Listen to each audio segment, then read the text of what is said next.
It was the worst royal engagement I ever did, a royal wedding I ever did. I was there, hated the day. The day was a miserable. 60 years behind a camera. 60 years of watching kings and queens, of standing in rooms where history got made, of capturing moments that entire nations would remember forever.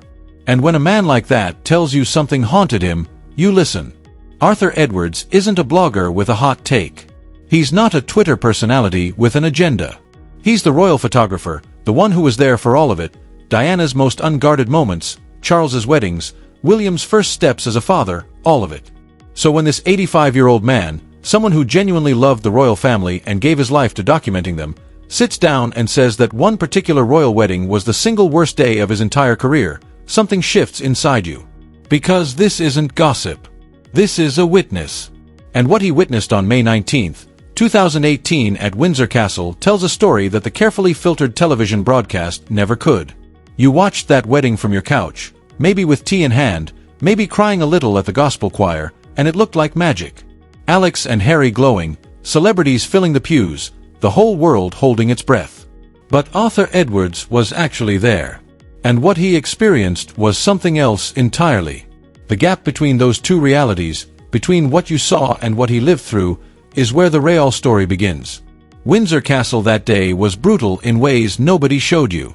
The heat came down hard and unforgiving, and the guests, hundreds of them dressed in formal wear because you don't show up to a royal wedding in a sundress, were packed into St. George's Chapel with nowhere to escape it.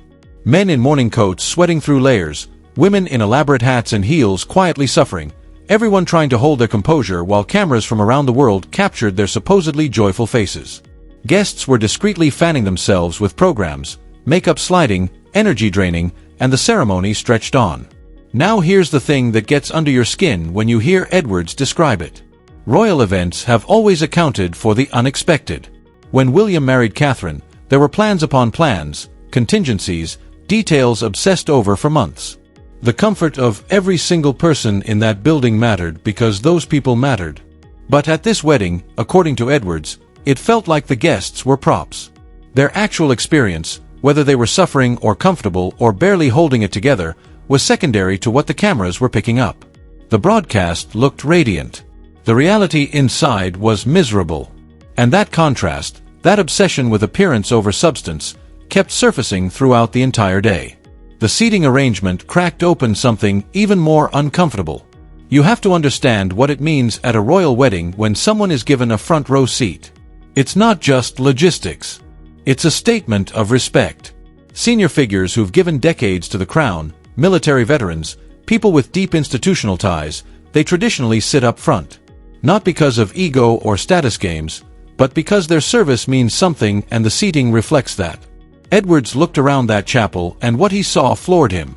The front rows were full of celebrities. Oprah Winfrey, who by Harry's own later admission had met the couple exactly once before that day. George and Alex Clooney, who reportedly had never met them at all before sitting down in those seats of honor. Industry contacts, famous faces, people whose connection to the royal family was essentially non-existent. And meanwhile, people who had spent their careers serving, who had real relationships with the institution, were tucked away where the cameras wouldn't linger. Edwards himself, a man who had traveled the world alongside the royal family for 4 decades, could barely see the altar. He jokes about needing a GPS to figure out where they'd put him, but the joke has a bitter edge to it. Because what that seating chart communicated was something pretty stark. Your loyalty doesn't matter here. Your history doesn't matter. What matters is which faces will generate the most engagement when the photos go up. Edwards called it showbiz rubbish, and honestly it's hard to argue with him. This wasn't a celebration of a royal union embedded in centuries of tradition. It was a red carpet event wearing a royal wedding as a costume. And the people who had earned those front seats through a lifetime of genuine service could feel the difference. Then there was his job. The actual reason Arthur Edwards was standing in Windsor that day. Photography.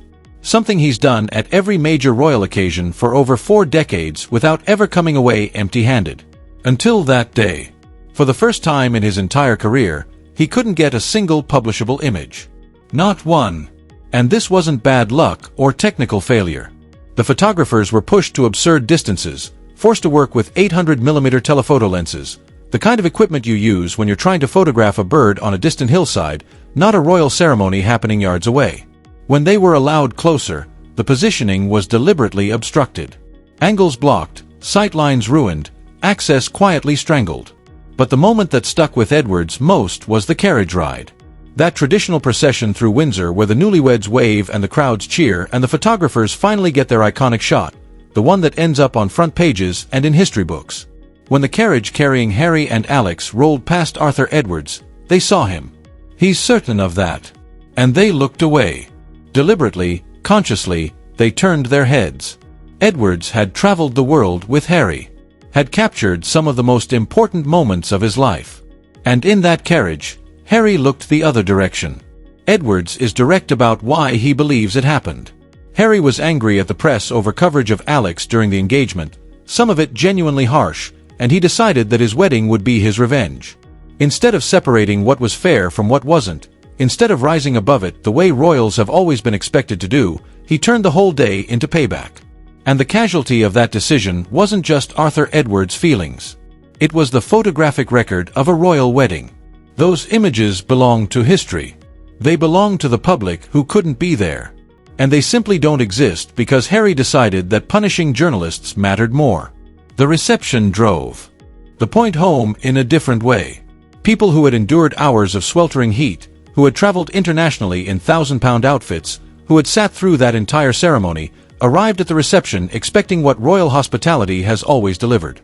Tables loaded with food. Proper courses. The kind of abundance that signals you are celebrated and welcome here. What they found were tiny plates of canapés. Miniature portions of things like avocado toast and macaroons that guests finished in 2 bites and then looked around for the actual meal. There wasn't one. Edwards doesn't soften it. He calls the portions pathetic. Guests whispered to each other, genuinely confused, genuinely hungry.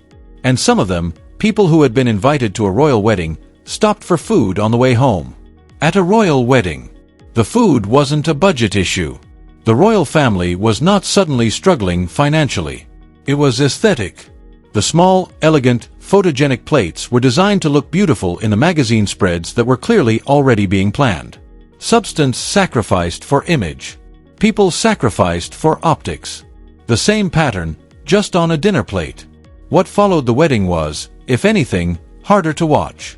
Harry and Alex began pulling back from royal life in ways that grew more pointed over time. Family gatherings skipped. Invitations declined. When they did appear at events, they kept themselves at a deliberate distance, staying in hotels instead of royal residences, surrounding themselves with their own security, making it clear that they were separate. King Charles, a grandfather who has barely been able to know his own grandchildren, has extended invitation after invitation. William and Harry, who were once each other's closest companions through the most painful moments of their lives, barely speak now. And the children, Archie and Lilibet, are growing up without any real relationship with their cousins George, Charlotte, and Louis, without their grandfather the king, without the family history and heritage that is literally woven into who they are. Edwards talks about this with something that sounds a lot like grief. He remembers showing the Queen a photo of baby Archie on his phone because that was the only way she was going to see it. Not a family visit. Not a proud grandfather moment. A photographer's phone screen, like she was a stranger who'd asked to see a picture. And then came the Oprah interview. March 2021. Harry and Alex sat down with one of the most powerful interviewers in the world and delivered a broadcast that landed like a bomb across the Atlantic. Accusations of racism within the royal family. Claims of institutional coldness in response to Alex's mental health struggles. A portrait of a couple driven out by cruelty and indifference. Edwards calls it a stunt, and the timing is difficult to dismiss. Prince Philip was 99 years old and dying in hospital when the interview aired. The Queen was watching her husband of 73 years fade away. The family was in genuine crisis. And Harry chose that moment to detonate the most damaging media attack the monarchy had faced in decades. The royal family couldn't respond. Protocol prevents it. The Queen's long-standing principle was never complain, never explain. So they absorbed it in silence while Harry and Alex shaped the entire narrative from a California living room. The pattern by that point was impossible to ignore. Every major move, the wedding, the withdrawal, the interview, and everything that followed, followed the same logic. Control what people see. Control the story. Punish anyone who doesn't cooperate. Build a brand out of victimhood and grievance. Edwards watched all of this as someone who had genuinely liked Harry, who had enjoyed traveling with him, who had believed for a time that Alex really could be an asset to the monarchy, bringing something fresh and connective and new to an institution that sometimes struggled to feel relevant. He saw the potential. He wanted it to work. That's what makes his eventual conclusion so heavy. He's not a critic who went looking for reasons to be disappointed. He's a believer who got there reluctantly. And when he says he doesn't care if he ever sees Harry again, there's no triumph in it. There's just a tired, honest sadness. Because the Harry that Arthur Edwards knew, the one he documented growing up, the one he traveled beside, that person made choices that the man Edwards knows now seems to be a stranger to. And somewhere in all of it, the real cost isn't the damaged reputation or the Netflix deal or the fractured institution. It's the family. The cousins who will grow up as strangers. The grandfather who became a king and still couldn't get a visit. The brother who lost his best friend. Arthur Edwards has photographed royal births and royal funerals and everything in between. He has seen this family at its most raw and its most magnificent. And he says, quietly and with unmistakable weight, that what's been lost here is genuinely heartbreaking. Not the fairy tale. The fairy tale was always partly fiction. What's heartbreaking is what was real, the actual human relationships, the bonds that were supposed to be unbreakable, the ones that got traded away for something that still, no matter how many interviews and documentaries and brand deals pile up, doesn't seem to fill the space they left behind.